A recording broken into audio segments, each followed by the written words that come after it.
ఏ స్థాయి వ్యక్తులు, దేశాలు కావచ్చు, పాకిస్తాన్ లాంటి దేశం కావచ్చు, ఎవరున్నా కానీ చాలా ఖచ్చితమైన చర్యలు ఉంటాయనేది ప్రధానమంత్రి గారు మనందరికీ మధ్యాహ్నం కూడా తెలియజేశారు.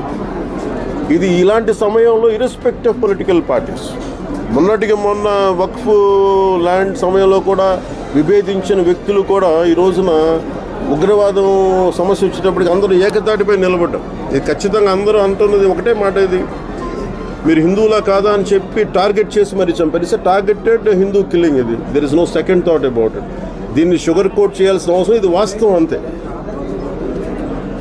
ఈ వాస్తవాన్ని అందరం గ్రహించి, అలాగే ఎవరన్నా సరే మనకి దేశంలో అంతర్గత సమస్యలు ఏమో మొదలవుతాయి, అట్లాగేమి జరగవు. ఇవన్నీ మీరు వెరీ క్లియర్. ఉగ్రవాదులు అనేవాళ్ళు ఖచ్చితంగా వాళ్ళు ఇస్లాం పాటిస్తున్న వాళ్ళు, అది వాస్తవం. కానీ ఉగ్రవాదం వేరు. అలాగే మామూలుగా శాంతిపూర్వకంగా శాంతి భద్రతలను కోరుకునే ముస్లిం సమాజం వేరు. అది స్పష్టత మా అందరికీ ఉంది, ఎన్డీఏ ప్రభుత్వానికి ఉంది, అది మా అందరికీ క్లారిటీ ఉంది. కానీ ఉగ్రవాదులు మన కశ్మీర్లో చేసిన మటుకు హిందువుల్ని గతంలో కశ్మీరీ పండిట్స్ని 3 లక్షల మంది కశ్మీరీ పండిట్స్ని ఎలా టార్గెట్ చేసి కొన్ని శతాబ్దాలుగా అక్కడే పుట్టి పెరిగి సాటి ముస్లింలతోటి పుట్టి పెరిగి అలాగే ఉంటారు. అక్కడ మీరు వెళ్ళి చూస్తే కశ్మీరీ పండిట్కిను కశ్మీరీ ముస్లింకి తేడా ఉండదు, అందరూ ఒకటే జీన్, కాదు ఇద్దరు మతాలు వేరంతే. కానీ హిందువులు అని చెప్పి ఆ రోజున 3 లక్షల మందిని టార్గెట్ చేసి చంపేశారు కొంతమంది ఇంతే దారుణంగా. ఆ రోజున మనకి ఇంత మీడియా లేదు, ఆ రోజున మనం ఎవరు స్పందించలేకపోయాం. కానీ ఈ రోజున మనం అందరం కూడా స్పందించాల్సిన అవసరం ఉంది. దీన్ని అందాక మాట్లాడుతున్న మీరు ఇలాంటి సమయంలో చాలామంది ఉగ్రవాదుల గురించి నేను ఎందుకు 3 రోజులు నేను పార్టీ నాయకులందరికీ కూడా, మా ఎమ్మెల్యేస్ అందరికీ కూడా ఎందుకు మీరు హాఫ్ మ్యాచ్ ఎందుకు చేయమన్నానంటే, ఇది రిపీటెడ్ గొడవ. ఎక్కడో మన ఉత్తరాదిలో జరిగింది, కశ్మీర్లో జరిగింది, మనకు సంబంధం లేదంటే ఒక బాంబు బ్లాస్ట్ అయినా, లేదంటే మీకు అక్కడ కశ్మీర్లో ఒక తూటా పేలినా, అక్కడ సరిహద్దులో గొడవ జరిగినా భారతదేశం మొత్తం ఆ ప్రకంపనలు వినిపిస్తాయి. ఈ రోజున అక్కడ చంపితే ఒక 26-30 మంది చంపారు, మనకు సంబంధం లేదనుకోవడానికి లేదు. ఈ రోజున చంద్రమౌళి గారు, వైజాగ్లో చంద్రమౌళి గారు చనిపోయారు,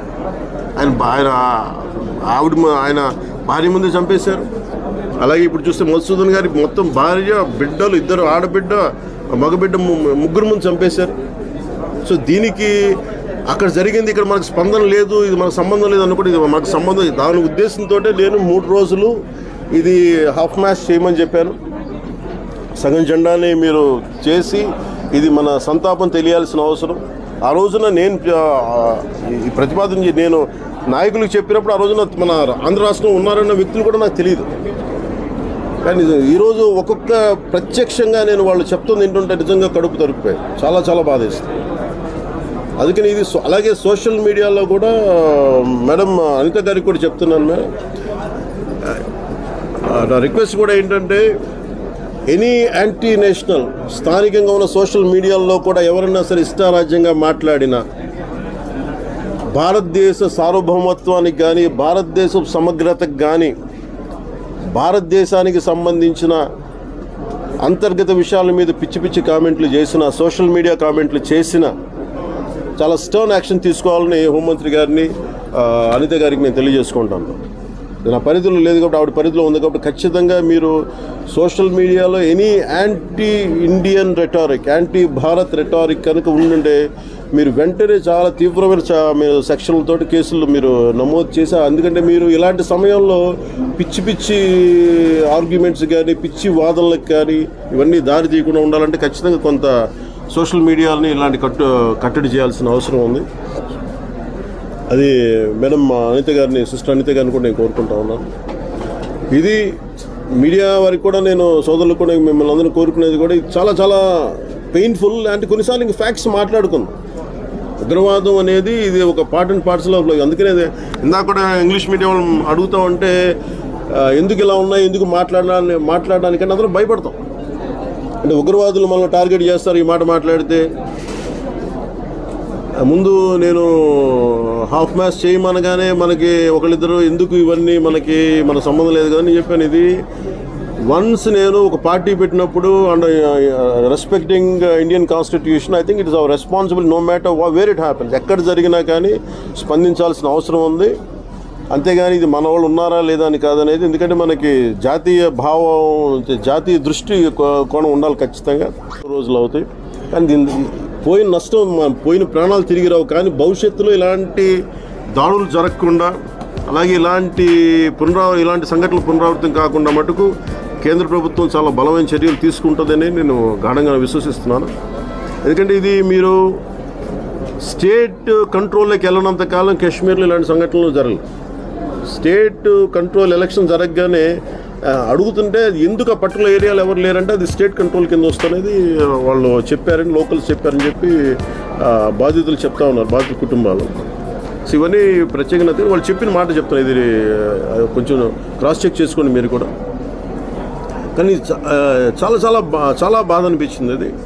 ఎందుకంటే కొన్నిసార్లు ఇంకా ఇది దేశ సమగ్రతకు సంబంధించిన విషయం, ఇది దేశ భవిష్యత్తుకు సంబంధించిన విషయం. అందుకని ఇంక కూర్చోబెట్టి very targeted Hindus were killed in Kashmir. It's quite painful. చాలా I think somewhere it has to we have to put an end to this in the most constructive వే.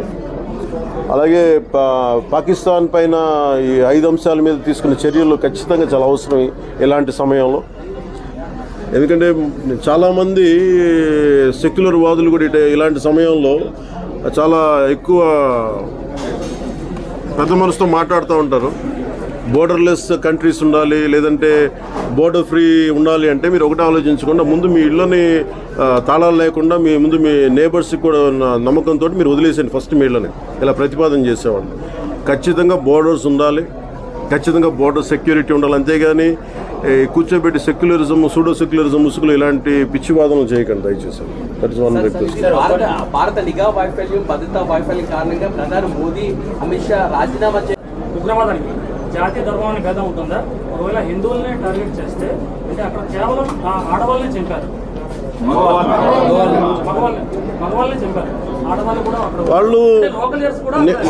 నేను మా మసూదన్ గారి మిస్సెస్తో మాట్లాడుతుంటే అన్న సార్ వాళ్ళు అడుగుతుంది ఒకటే అంటే మాకు అర్థమైంది ఏంటంటే ఆవిడ చెప్తుంది, ఆవిడ మాటలేదు నా మాటలుగా, నేను ఇప్పుడు చెప్తుంది ఏది కూడా నా మాటలేదు, వాళ్ళు చెప్పిన మాటలనే చెప్తాను, ఉదాహరిస్తున్నాను.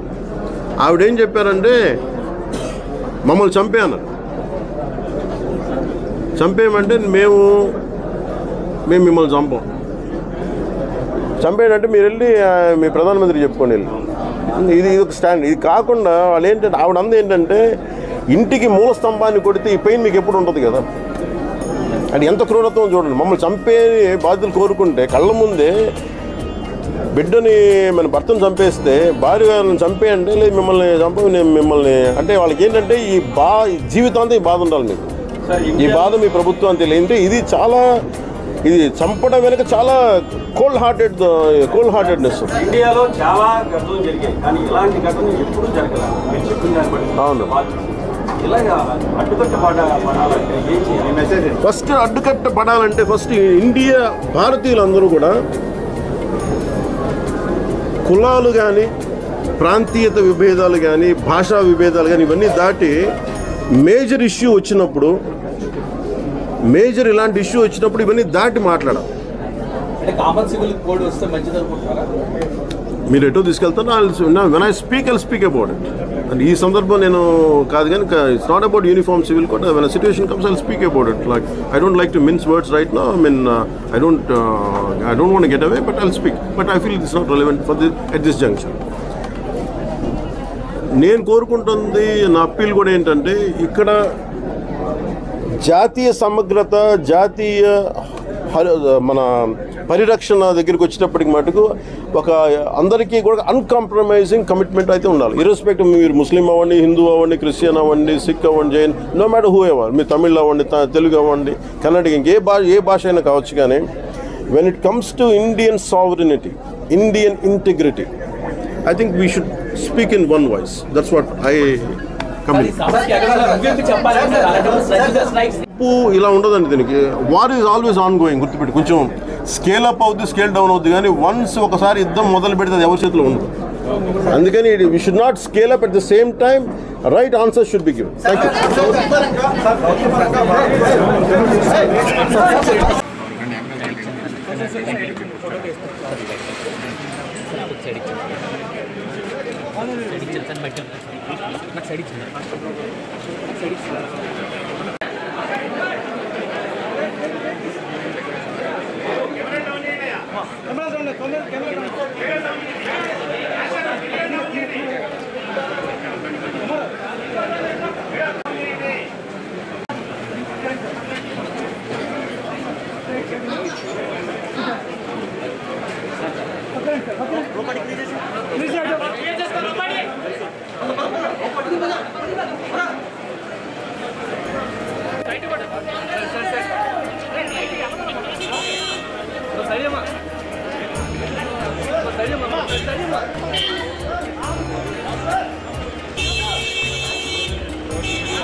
Gracias.